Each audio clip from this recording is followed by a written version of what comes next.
इंदुरीकर, तुमच्या कीर्तनामध्ये जेव्हा दुसऱ्यांच्या मुलीच्या, दुसऱ्यांच्या घरच्यांच्या आई वडिलांची बदनामी होत होती तेव्हा तुम्हाला काहीच वाटलं नाही, आणि जेव्हा तुम्ही मुलीचा साखरपुडा शाही थाटात साजरा केला आम्हाला त्याची अडचण काहीच नाहीये.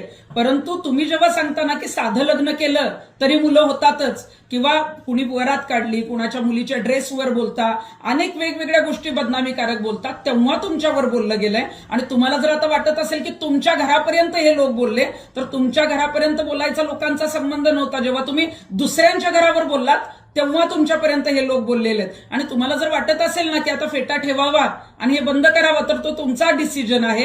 कारण तुम्ही जेव्हा दुसऱ्यांना बोलता तेव्हा तुम्हाला मजा वाटते, तेव्हा तुम्ही हसता, तुम्ही टाळ्या वाजवायला लावता, आणि जेव्हा तुमच्या घरापर्यंत आलं तेव्हा मात्र तुम्हाला वाईट वाटतंय. तुम्हाला कीर्तन करायचंय नाही करायचंय हा तुमचा प्रश्न आहे. शेवटी कीर्तन नसतंच, ती कॉमेडीच असते. त्यामुळे आता कीर्तन बंद करा तुम्हाला जर वाटत असेल तर, आणि कॉमेडी शो सुरू करा.